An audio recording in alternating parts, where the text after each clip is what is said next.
गीता के 603 पेज पे मैं पहुंच चुका हूं। श्री कृष्ण और अर्जुन के बीच में संवाद हो रहा है। श्री कृष्ण अर्जुन को समझा रहे हैं कि कर्म करो अर्जुन, कर्म करो, युद्ध करो अर्जुन, युद्ध करो।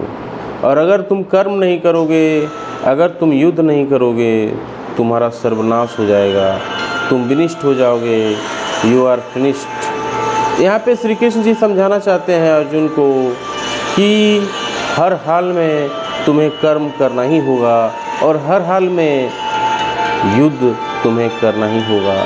युद्ध से कोई भाग नहीं सकता, कर्म से कोई भाग नहीं सकता। यही इस गीता का सार है। जब कोई कर्म से भाग जाए, जब कोई युद्ध से भाग जाए तो वो भगोड़ा साबित होता है, वह जीकर भी मर चुका है। और श्री कृष्ण भी अर्जुन को यही बात समझा रहे हैं। यद्दा अहंकारमाश्रिता नायोतस्य इति मन्यसे मिथ्यसे व्यवसायसते प्रकृतिस्तवा नियोच्यति।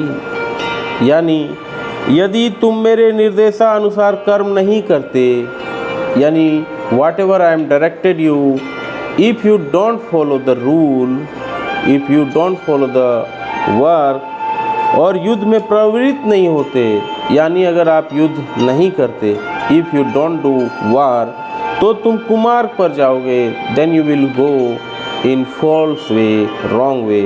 कुमार्ग में तुम जाओगे, गलत रास्ते पे जाओगे। तुम्हें अपने स्वभाववश युद्ध में लगना होगा। तुम्हें और कोई तुम्हारे पास चारा नहीं है, तुम्हें युद्ध करना होगा। और ये तुम्हारा जो तुम्हारा स्वभाव है उसके हिसाब से तुम्हें ये युद्ध करना ही होगा।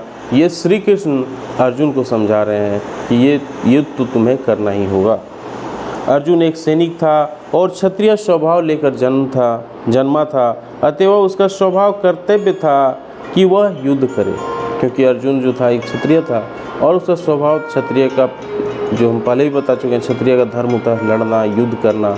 और हम सब भी एक क्षत्रिय हैं।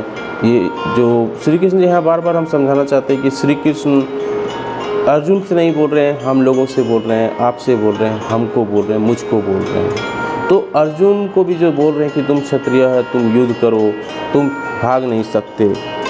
लेकिन मिथ्या अहंकारवश वह डर रहा था कि अपने गुरु, पितामह तथा मित्रों का वध करके वह पाप का भागी होगा। वो डर रहा था कि जिसके साथ हम खेले हैं, जिसके गोदी में हम खेले हैं, वह भीष्म पितामह है, हम उसको कैसे मारें। जिसके साथ हम दोस्त लुका छिपी खेले हैं, वो हमारे चचेरे भाई हैं, हम उसको कैसे मारें। तो इस तरह से उसके दिमाग में, अर्जुन के दिमाग में चल रहा था और वो युद्ध करने से कतरा रहा था। लेकिन श्री कृष्ण जी बोल रहे हैं कि तुम्हारे पास कोई उपाय नहीं है, तुम्हें युद्ध करना ही होगा, यू हैव टू डू वार, और तुम्हारे पास कोई चारा नहीं है। वास्तव में वो अपने कर्मों का स्वामी जान रहा था, मानो वही ऐसे कर्मों के अच्छे बुरे फलों का निर्देशन कर रहा हो। यहाँ पे हम बार बार बोलना चाहते हैं कि श्री कृष्ण जी समझा रहे हैं कि कर्म करो, फल की चिंता मत करो। और श्री कृष्ण जी अर्जुन को भी यही समझा रहे हैं कि वो ऐसा ट्रीट कर रहा है कि जैसे कि जो कर्म का फल है वही निर्धारित करेगा। लेकिन आपको तय करना चाहिए, आप जो भी ज़िंदगी में कर रहे हैं और आपका जो भी ज़िंदगी में होने वाला है, that is already decided. God is director and director has already plan for your well beings और रॉन्ग बींग्स। भगवान हमेशा अच्छे के लिए ही तैयारी करते हैं, आपके अच्छा के लिए सोचते हैं। तो God has already plan for you, plan for us, plan for me, for the good beings. वह बोल गया है कि वहाँ पर साक्षात भगवान उपस्थित है और उसे युद्ध करने का आदेश दे रहा है। यह है बुद्ध जीव की विस्मृति। परम पुरुष निर्देश कर देते हैं कि क्या अच्छा है और क्या बुरा है, और मनुष्य को जीवन सिद्धि प्राप्त करने के लिए केवल कृष्ण भावनामृत में कर्म करना है।